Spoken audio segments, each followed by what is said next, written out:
Hello and welcome to the show. With me today in the studio I have Abid, who's an entrepreneur from Birmingham. Welcome, Abid. Welcome, thank you very much for inviting me to the show. It's great to be here. Very happy to have you on board. Now, you're the Artistic Director of the South Asian Youth Arts. Could you tell us a little bit about what that involves? Well, Seance is a new company which I formed back in February 2005. It's really to sort of develop audiences within South Asia, especially the younger audiences, and to promote sort of art that they really appreciate. My first sort of project was a Qawwali tour back in September.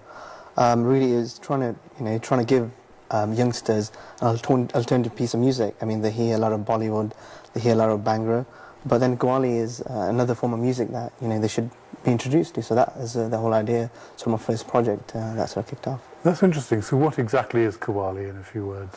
Qawwali is sort of religious, spiritual music, which was started off in Pakistan and India when they were together. It started out with the famous sort of Amir Khusro, who sort of started this revolution off. It was a bit of Farsi and a bit of Urdu sort of combined in, and it sort of took off there. I mean, you started off in India. There was a big revolution in terms of spiritual music and Islamic music. That's the way it started off. In India, I would say a large majority of people who are from Hinduism converted to Islam, and this was what Qawwali was about. That's interesting. Actually, it does cross the religious divide, because at a concert I went to, there were a lot of people from the Sikh religion and the Hindu religion enjoying it just as much. So it's very spiritual. It does address those other major religions from the South Asian area. It's true. I mean, exactly. If you look at the likes of Nusrat Fateh Ali Khan, who sort of started this big revolution off so many years ago, and he's performed to audiences. He's performed to English audiences, and people appreciate it. And you think about these people don't understand the Urdu. What is it that they sort of like from this sort of music? There must be something in this music that people are saying, this is good. We want to listen to it. And if you look at, when Nusrat sort of travelled to Japan, and again, those people don't speak English or Urdu, but there's something in the music that sort of attracts people into this, and Very much so. He's absolutely huge in France. I don't know if you're aware of that. I used to live in France, and he was playing out to sell out concerts there. Yeah, I think I've only recently sort of started listening into Qawwali myself, but I'm sure with the likes of so many great promoters of Qawwali music, especially Mr. Ayub, he's done great things for Qawwali music. Yeah, he's done great sort of things for Qawwali music, and he's another person who I'm learning this art of. I mean, how do you promote this sort of music to younger audiences? But yeah, I'm surely it's a world music. It's a big part which Qawwali plays. You've got the likes of Peter Gabriel, who are promoting this very sort of genre of music as well. Yeah, Peter Gabriel, I think he's such a big, keen person in terms of world music, especially with Woman Festival, where he invites many people throughout the world. And you have a global gathering of people listening to all forms of music. And these are music lovers who really appreciate art, and you get very few people in this sort of arena, but I'm sure inshallah it's spreading, and it's going to get bigger. Now, you've organised festivals yourself. Could you tell us how that's come about? I mean, it started up sort of 6-7 years ago, when I was on the Birmingham Eid Millah committee. That's the way it sort of started off. I was one of the committee members sort of 5 years ago when the Eid Millah sort of kicked off, along with many other members. Since then I've moved on to other things, but it was criticism from local community about it's Birmingham Eid Millah. What is it that you're doing for Muslim communities? And through that we introduced sort of Junoon came on, and again another form of spiritual music with a bit of rock. And Qawwali music, bringing with the likes of Nusrat's nephew over. It was through that these events got bigger, and and it's a big event these days. So. Oh, absolutely. I mean, attracting the likes of Junoon, they're the biggest name I think in Pakistani pop music, if you like. So apart from the Qawwali, what other forms of music do you like as a fan, if you like? I don't know. I think as a promoter, you're not a fan of anybody. Right. So I think it's if you say you're a fan of a certain person, you grab that artist. So you don't want to give these sort of ideas to people that you're a fan of so-and-so, then it could work against you. But I would say, I appreciate all forms of music coming from Handsworth. Birmingham music's been sort of the capital, and a lot of artists have emerged from there. Of course, reggae, Handsworth and reggae are synonymous. Yeah, reggae was a big thing, and especially with the likes of Apache Indian coming from Handsworth again, he's really kicked things up sort of in a big way. So I appreciate reggae music and all sorts of music. Ragamuffin type of style. Yeah, I guess in the 90s that was a big revolution again with various remixes going on, and you've got to just appreciate all forms of music, and it's good to sort of see when music is sort of collaborating and crossover music is produced. It's a great way, just to appreciate this art. Now, apart from music and the festivals, what else is it that drives you? Really, it's about making a difference in the community. It's about getting involved with core issues about that you can make a change to the community.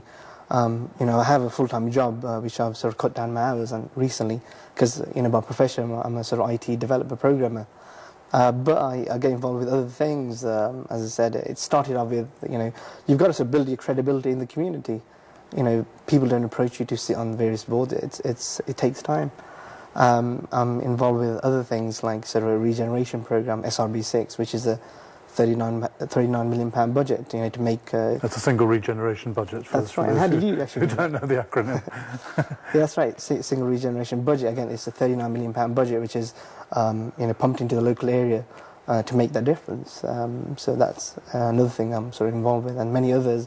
I think I'll take up too much of your time if I told you about all the things. No, by all means, but you're actually then involved in spending the money or attracting it to the city? How does that work? I think we're more involved with, making decisions, sort of spending it, making decisions, interviewing people, giving out contracts, and really, what is it the community want? So living in the area, you know exactly what the demands and needs of the community are. From the grassroots level? From the grassroots level, yeah. That's, I'm there as a resident living in Handsworth.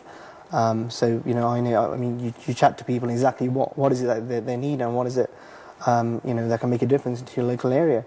People normally ask for a lot of things. We want this, but obviously when you've got a board of 39 people, it's very difficult to get everything done. But it's only a small. £39 million. It's only like a drop in the ocean. It's not a lot of money. Yeah, there's an old saying actually in India that a camel is a horse that's been designed by a committee. So, do you have a sense of that sort of thing going on? Yeah, I would say it is, because time changes. The experience we have on the board. You've got people of different ages, of different colours, cultures, religions, and different agendas, perhaps. Different agendas as well. It's a well balanced, a very dynamic sort of board, and I'm lucky to be on there. It's given me key skills to be on other future boards. So it's a great sort of place to be. And yes, we do sort of that thing that you said about creating a horse from a camel, did you say? Well, it's about the committee. It's an old idea from India, I suppose. Right. Yeah, it is. I think the board is the driving force behind it, and we're involved with generating major projects, and sometimes these projects come to us as a major surprise, and sometimes we've got to make that decision: is this right for the community? Is it not? And it's a very responsible position. So could you give us a tangible example of one project that you've seen through from its inception to its actual fruition, if you like? Yeah, there's a lot of projects which come to the board. The recent one which I really sort of liked was the Creative Industries project. That was, is a big sum of money which came into the local area, and it's not sort of kicked off at the moment, but it's going to be coming in, and it's about Handsworth and areas such as inner city area. They have a lot of sort of creative talent which people have, and that's a good example. Yes, there's a whole wealth of talent, obviously, in places like Handsworth. It's a huge cultural heritage from many parts of the world that have come together. Now, if there's a single example that you could cite, what would that be then, that you think is really successful? I think with the artists that have emerged from Birmingham, from Handsworth especially, there's great musical talent, great writers, there's great people who make that community the part that it is. But there's always a lot of negative media coverage about the areas. It's not the right. There's a lot of crime is always up, and various things. But that's always negative stuff that you get. But normally, if you live in there, it's a peaceful and quiet area. Yeah, I get the sense of that, because obviously I know Handsworth quite well, and the Zells and Handsworth Wood. Excellent. But yes, it's a very nice, I hate to use the word melting pot, but it's a very nice, cohesive society there going on, and people do generally get on with one another very well. So to dispel the rumours that you hear about in the tabloids and that sort of thing, there is very